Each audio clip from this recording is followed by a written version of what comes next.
video literasi nih terkait korupsi di Indonesia. Nah, Wildan sendiri tahu nggak sih korupsi di Indonesia itu besar atau kecil? Menurut Wildan, Kalau menurut aku besar sih Kak.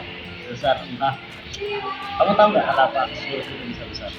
Belum tahu pasti Kak. Nah, kasus korupsi di Indonesia itu kenapa bisa besar? Nah, satu, karena menjadi di Indonesia.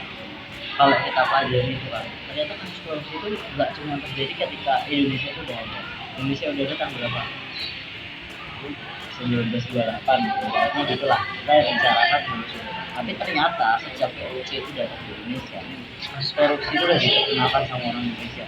Jadi orang Indonesia itu juga menikmati tuh yang namanya korupsi. Tahu sendiri kan kisahnya PLC gimana? PLC anjir. Nah, Indonesia ini juga seperti ini. Jadi dia menikmati korupsi. Dan menurut Wildan, korupsi itu bagus nggak? Gak bagus. Wildan pernah korupsi atau enggak? Kalau di rumah mungkin pernah. Oh, korupsi apa nih? Korupsi waktu, uang sih. oh, uang. Iya, jadi mungkin harapannya setelah lebih dari sini, ya lebih juga makin dari makin sadar gitu. Nah, itu jadi kakak harapkan gitu ya, setelah kamu nanti mungkin bisa kakak share itu video literasi yang kamu buat, kamu silahkan tonton gitu ya. Di situ ada kiat-kiat mencegahnya gitu dan menanganinya seperti apa. Di Indonesia sendiri menurut kakak sekarang udah baik sih. Jadi ada platform-platform yang bisa kamu gunakan untuk melaporkan korupsi. Misal dan lihat kakak gitu, pejabat gitu, khususnya pejabat. Nah itu bisa nih kamu laporin ke platform yang disediakan oleh pemerintah. Nanti kamu bisa apa ya, pelajari lagi, bisa perjalanan lagi apa yang ada di video. Oke, Kasih ya. Tapi apa kabar? Baik Kak. Nah, jadi gini, aku mau tanya nih hal umum ya. Boleh. Kamu tahu nggak sih korupsi itu apa? Korupsi itu di mana kita mengambil uang yang bukan hak milik kita. Jadi korupsi itu sebenarnya mau kecil mau besar itu semua termasuk korupsi ya. Bahkan zaman korupsi itu sudah ada semenjak, tahu nggak sih zaman penjajahan itu juga ada korupsi loh ternyata. Jadi korupsi itu nggak cuma kita ada di pemerintah ya. Jadi korupsi itu ternyata dari masyarakat, bahkan Belanda pun juga korupsi. Terus ternyata korupsi itu banyak gitu kan faktornya. Terus segala macamnya juga banyak gitu. Jadi gini, aku ada video kan menjelaskan bagaimana korupsi itu sejarahnya, faktornya, penyelesaiannya. Jangan lupa nanti lihat Kak. Terima kasih David. Hai Mari. Lagi pada ngapain? Ngobrol. Aku mau ini kan kami ada tugas nih sosialisasi tentang korupsi. Kalian tahu nggak sih korupsi? Tahu. Apa? Korupsi apa Mari? Mungkin sering korupsi ya. Sorry. Cocok nih Sorry. Nah jadi mungkin tadi kami udah kirim video ya, mungkin boleh dicek sih. Jadi videonya itu tentang edukasi bagaimana korupsi di Indonesia. Ternyata korupsi di Indonesia itu ternyata sebelum Indonesia terbentuk itu sudah ada korupsi. Zaman VOC, penjajahan, hingga saat ini yang terakhir mungkin yang paling sering penjajahan nasional itu yang korupsi di nasional itu yaitu tentang korupsi bantuan COVID ya bantuan COVID ya, mungkin sudah kata detail ya. Nah, mungkin nanti boleh dicek di videonya sih, di situ kami ada dibahas tentang bagaimana mencegah korupsi, pengetahuan edukasi tentang dampak korupsi kepada Indonesia gitu. Jangan lupa cek ya. Thank you. Thank you. Bye.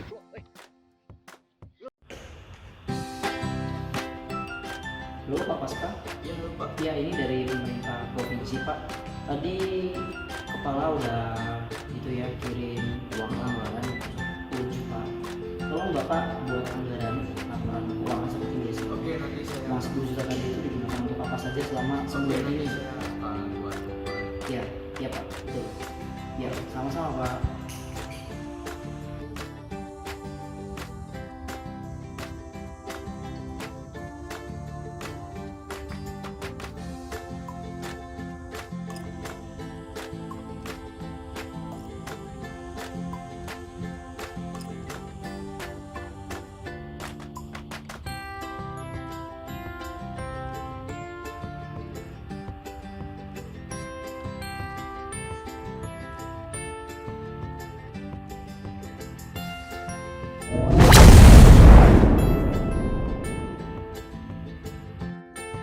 Nah, itu tadi adalah salah satu bentuk korupsi yang terjadi, yaitu kasus korupsi penggelapan dana yang dilakukan oleh aparat negara, terutama Indonesia.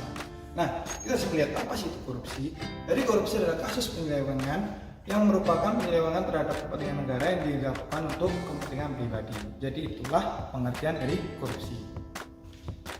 Nah, terkait korupsi juga ada bentuk-bentuknya, yaitu secara skala ada petty corruption, kemudian ada green corruption, dan ada vertical corruption. Selain itu, segala jenis yang dari korupsi itu yang pertama yaitu suap menyuap, yaitu penggelapan jabatan dalam pemerintah atau dalam suatu perusahaan, dan yang ketiga yaitu gratifikasi. Selanjutnya kita akan membahas tentang faktor penyebab dari kasus korupsi itu sendiri. Ada dua faktor, yang itu faktor internal dan faktor eksternal. Di dalam faktor internal sendiri dipengaruhi oleh dua aspek juga. Yang pertama itu adalah kualitas moral individu. Ini dipengaruhi oleh budaya konsumtif dan juga adanya sifat serakah di dalam diri seseorang.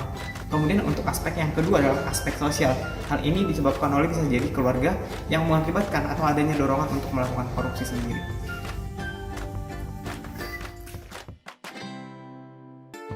Kemudian untuk faktor yang kedua adalah faktor eksternal, ya ini adalah faktor yang terjadi di luar dari individu seseorang. Hal ini terdiri dari 4 poin. Yang pertama adalah sikap masyarakat terhadap praktik politik ini. Biasanya keluarga atau sebuah organisasi sering menutupi kesalahan individu untuk menjaga nama baik. Kemudian untuk yang kedua adalah aspek ekonomi. Sudah sangat sering kita dengar bahwa kondisi ekonomi sering membuka peluang bagi seseorang untuk melakukan korupsi. Kemudian yang ketiga adalah aspek politik. Kasus korupsi sebenarnya sudah tidak asing lagi bagi kita masyarakat Indonesia. Kasus korupsi sudah sering terjadi pada zaman dahulu. Misalnya bisa kita lihat pada masa kolonial, sudah banyak kasus korupsi yang terjadi. Contohnya itu VOC, kemudian penjajahan Jepang yang ada di Indonesia.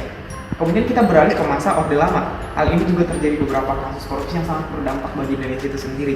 Yaitu kita dapat melihat di Yayasan Korupsi Yayasan Istiqam.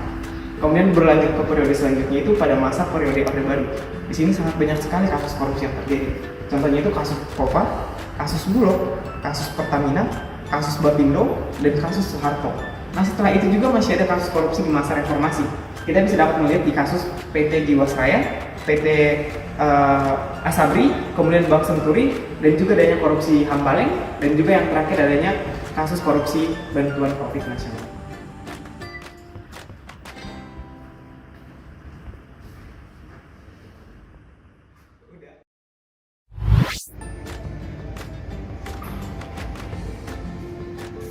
Nah, untuk solusinya sendiri, yang pertama kita bisa menyatakan dengan edukasi anti korupsi.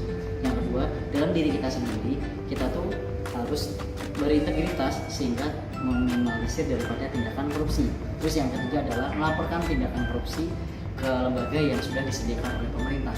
Yang keempat adalah memperbaiki sistem atau restrukturisasi anti korupsi di Indonesia. Berani, jujur, Hebat! Stop tindak korupsi!